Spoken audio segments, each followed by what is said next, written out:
falando sobre mídia comercial, vocês chegaram a ver a capa do Globo, que traz uma foto da manifestação e uma outra manchete que dá com o título assim, mais de 1 milhão de estudantes não têm água, esgoto, água na escola, um negócio assim. Mas faz associação com esse número com a foto, né? Você faz a associação direta, você não lê ali qual é a manchete. Você vê 1 milhão e vê aquela imagem ao lado. E eu queria usar isso para falar um pouquinho sobre a cobertura da mídia comercial. Sinara, como você viu? Inclusive, assim, a gente tem visto sempre essa cobertura tendenciosa. Nos últimos dias, agora, a gente viu essas críticas à fala de Lula, que você cita aqui para gente, e isso, alguns dizem, ajudou a alimentar essa manifestação Bolsonaro também. A grande mídia fez esse papel de criticar Lula, de falar muito mal, e isso alimenta a extrema-direita de alguma forma. Como você vê o papel da mídia comercial nesse momento? Olha, o que eu posso dizer que eu achei muito estranho, que aquele repórter do Metrópolis, que vive, ele é setorista de olhar vídeo do Lula para achar alguma fala que possa dar uma dupla interpretação para o Lula ser atacado. Ele estava em cima do trio. Ele estava em cima do trio, o cara do Metrópolis, né? Ou seja, teve o privilégio de estar ali, né? Teve o privilégio de estar ali, né? Que se faz é que se paga, né, gente? Então, assim, eu vi uma cobertura muito parcial, colocando como se fosse o acontecimento político do século. Por isso que eu estou falando, Laura, eu olho essa manifestação, meu olhar, tá? Eu sei que pode ser excesso de otimismo da minha parte, mas eu vi ontem uma coisa anacrônica nas ruas. Eu não vejo nas pessoas, de modo geral, disponibilidade para voltar no tempo e ir de camiseta do Brasil para a rua. Agora, a mídia comercial foi na toada. Tem uma coluna aí da Eliane Cantanhede, que está circulando muito, eu vi, ela falando isso aí. Oh, nossa, o Lula tem que olhar isso, o recado das ruas de Bolsonaro. Eu não estou minimizando o ato de ontem, mas eu digo que o tanto de gente que levou para a rua, normal, ele acabou de perder uma eleição, entendeu? Não vou também maximizar esse ato, não. Laura, aliás, queria te ouvir em relação à percepção ali das pessoas. Você falou um pouquinho sobre essa questão de serem brancos, né? Me dá a impressão que essas pessoas se juntam nesse momento, é a oportunidade delas se aglomerarem, não por conta de um projeto político, mas para extravasarem ressentimentos, o ódio que elas sentem e não conseguem extravasar de outra forma. Então, elas se reúnem nesse momento diante desse líder que elas têm, que seria Bolsonaro, para isso, juntas ali, compartilharem ressentimentos. Então, xingarem Lula, despejarem ódio, é isso, é para compartilhar ódio. Como que você vê esse sentimento das pessoas ali? Tinha por trás dessa manifestação um teor político por parte dessas pessoas que estão ali fazendo parte de verde e amarelo, vestidas? Ou é essa questão de vamos se aglomerar, vamos se juntar porque eu estou com os meus? Olha, Thalita, na boa, eu vou te falar, eu não sei separar isso. Para mim, o ressentimento é o projeto político deles, entendeu? Não é que tem o ressentimento e uma... Não, o ressentimento é o projeto político desses caras. Então, eu não consigo separar isso. Eu acho que, diferentemente da Sinara, eu acho que as pessoas estavam... Inclusive, a disciplina. Vamos lembrar... O Bolsonaro chegou e falou, não quero cartazes, não quero faixas, não quero nada, quero... Porque ele estava com medo do que podia vir nos cartazes, das faixas e tal. Cara, você não via um cartaz, não via uma faixa. Você só via a bandeira de Israel e do Brasil. Então, tem uma coisa que é uma disciplina fascista mesmo, entendeu? Pô, as nossas manifestações... Eu me lembro das nossas manifestações da época que o Lula estava preso, que ia os caras lá enfim, num partido aí, que iam falar mal da Dilma, você lembra disso, né, Sinara? Os caras lá, o PSOL, o PSTU, enfim, a causa operária, então a gente não consegue, a gente é muito... Eles não, cara, não tinha um fiapinho fora da caixa ali, entendeu? Agora, eles são ressentidos mesmo, entendeu? Não adianta você chegar e falar para eles, escuta, mas você concorda com a morte de crianças? Aí eu não concordo, mas Israel tem o direito de se defender. Pronto, acabou, está resolvido o problema, entendeu?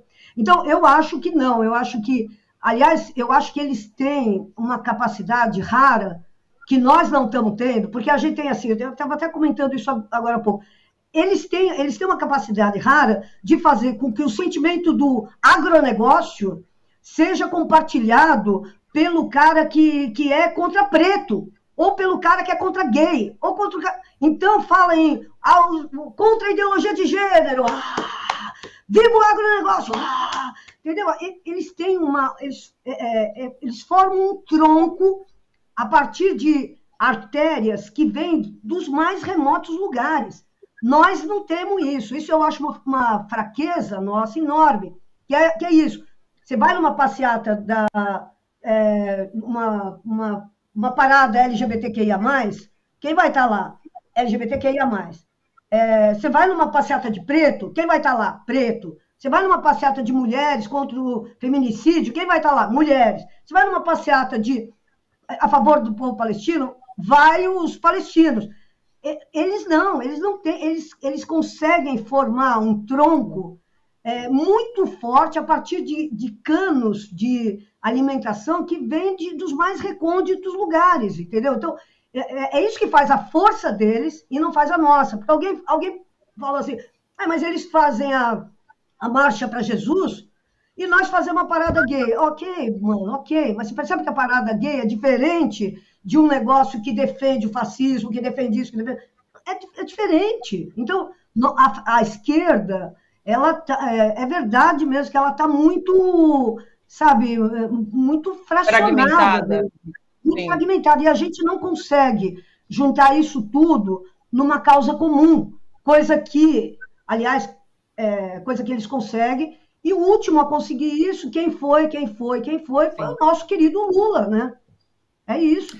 Eu ouço muitas análises nesse sentido, que o bolsonarismo hoje é esse movimento que consegue juntar massa, é um movimento de massa que consegue botar pouco ou muita gente, 180 mil pessoas nas ruas. Sinara, diante disso, como a esquerda pode agir? Eu sei que não é fácil...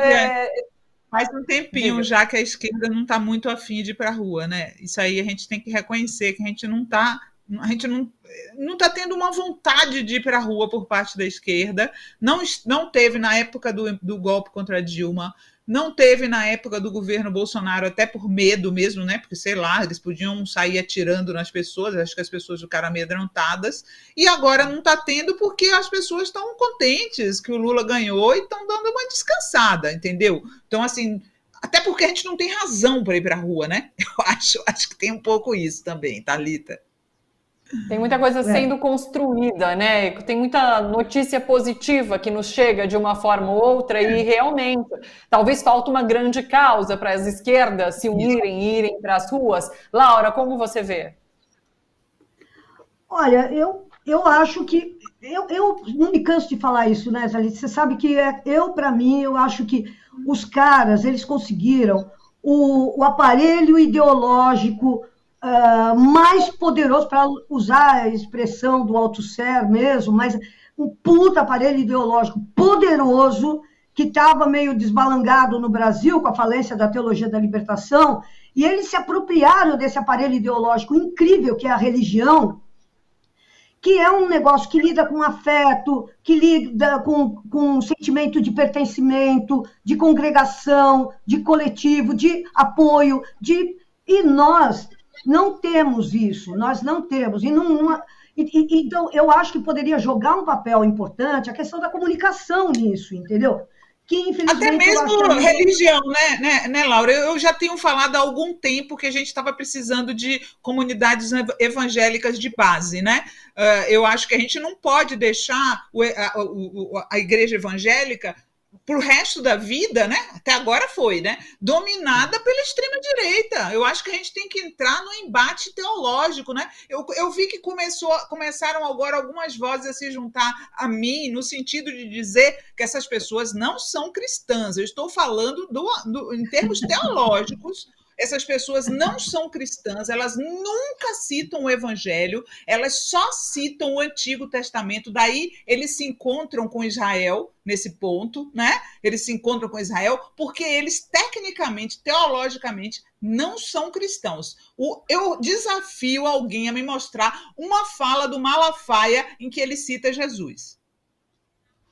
O bolsonarismo hoje depende do neopentecostalismo. O bolsonarismo, se não tem essa força da religião, do neopentecostalismo, o bolsonarismo perde força. É isso, Laura?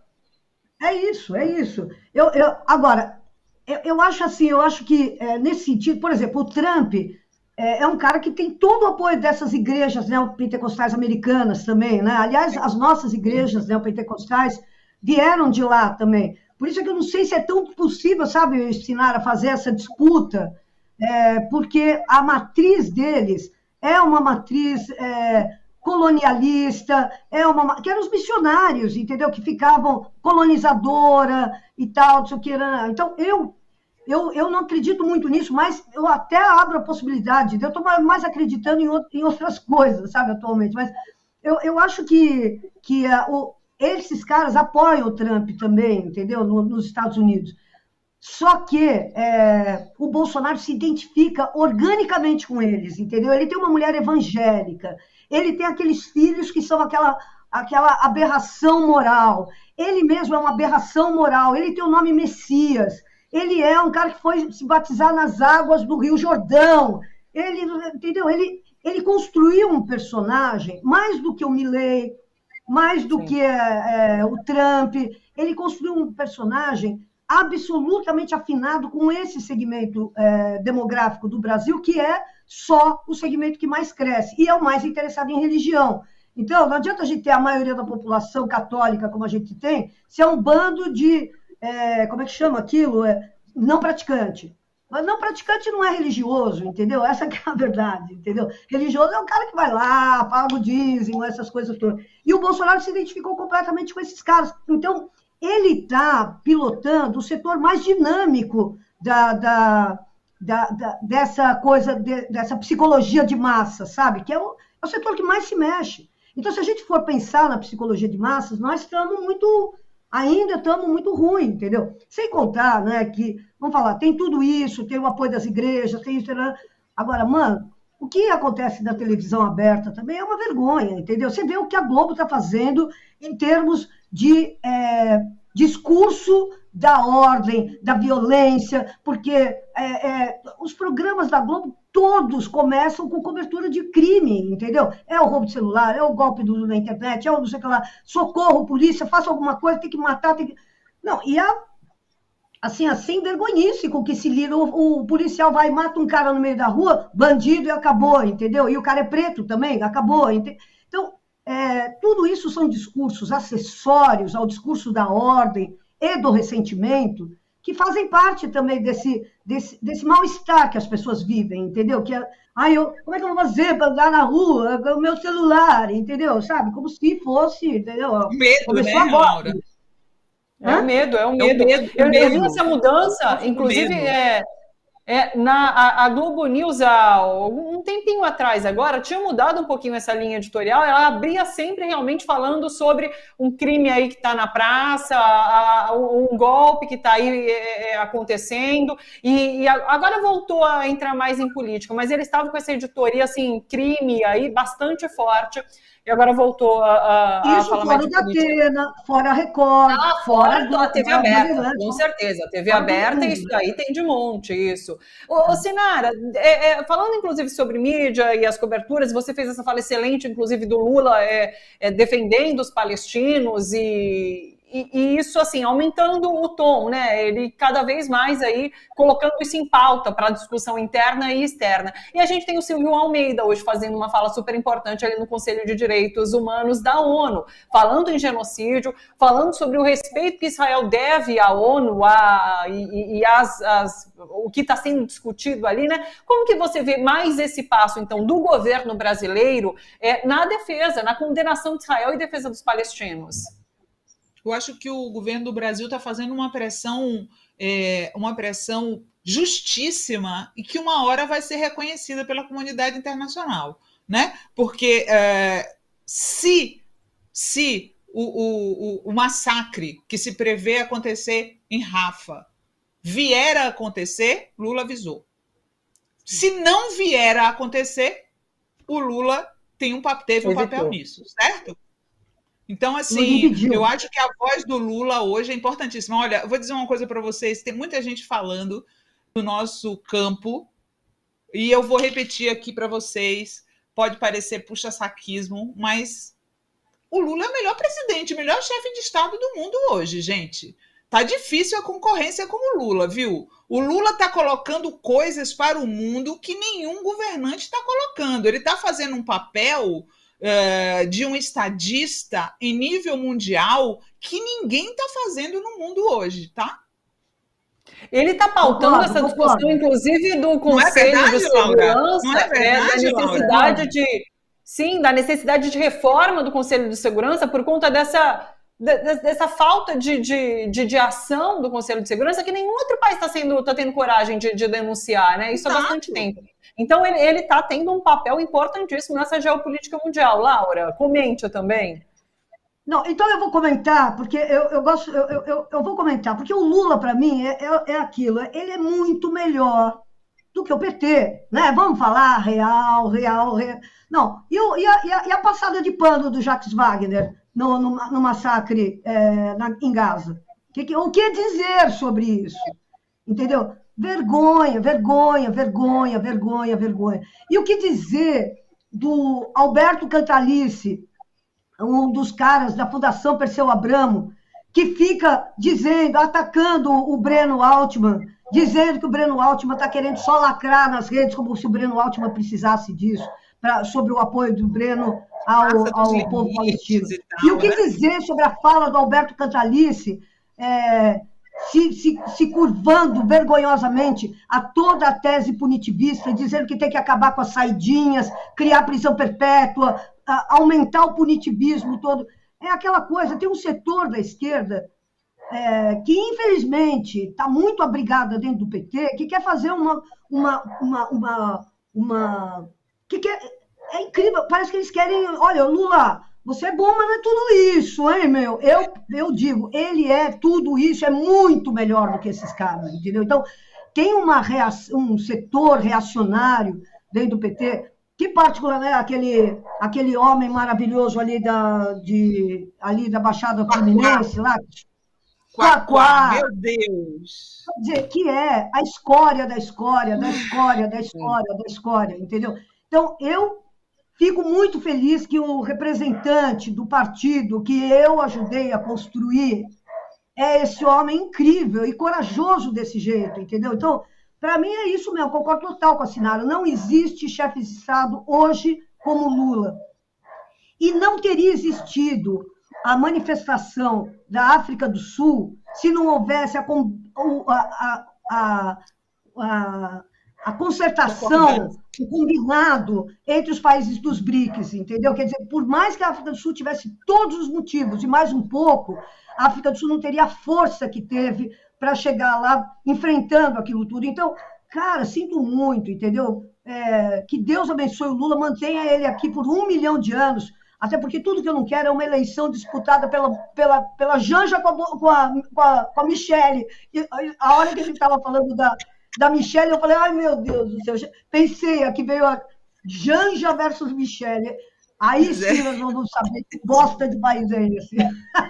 E segundo a imprensa comercial aqui do país, Lula continua improvisando e ele tem muita sorte na economia, não é mesmo? Hoje eu vi o Estadão postando uma manchete, não é porque a inflação não subiu e os salários subiram, alguma coisa assim, o próprio Lula responde, né? Por quê? Porque expliquem o porquê disso tudo, né? Foi a sorte de Lula, de fato, em continuar fazendo a economia melhorar pouco a pouco. Meninas, com isso eu encerro, então. Aqui, Falta um pouquinho. Diga, Sinara. Deixa eu falar uma coisa aqui para a Laura sobre o nosso debate, que é o título da matéria que eu estava falando da Eliane Cantanhede, que é assim, ó: Lula precisa entender recado da Paulista. Candidato ou não, Bolsonaro move multidões e divide o país. Eu, sinceramente, acho absolutamente natural que o Bolsonaro mova multidões, afinal ele está vindo de um recall enorme de eleição, foi presidente da República, natural, tá? E quem divide o Brasil, sinceramente, é a mídia comercial. Exatamente, concordo em gênero, número e grau com você, é óbvio isso, é óbvio. Mas isso a gente já sabe, mas a gente precisa pegar e ajudar as pessoas a perceberem essa tragédia, né, que é... enfim, eu acho, mas olha... Eu acho que, por enquanto, o jogo está empatado, nós com alguma vantagem ainda. Agora vamos ver quais vão ser os próximos passos dos próximos dias. Né? É isso, meninas. Vou encerrar, mas assim, foi uma delícia ter vocês duas aqui. Agradeço demais a disponibilidade das duas aqui com a gente e a presença de vocês. Viu? Uma ótima semana para vocês duas. A gente segue se falando aí para trazê-las de volta aqui também, viu? Um beijo enorme para vocês. Às 19 horas, TV Fórum, meu programa no TV Fórum, tá? Tchau, gente. Vamos assistir, pessoal. Tchau, beijo, galera. Até.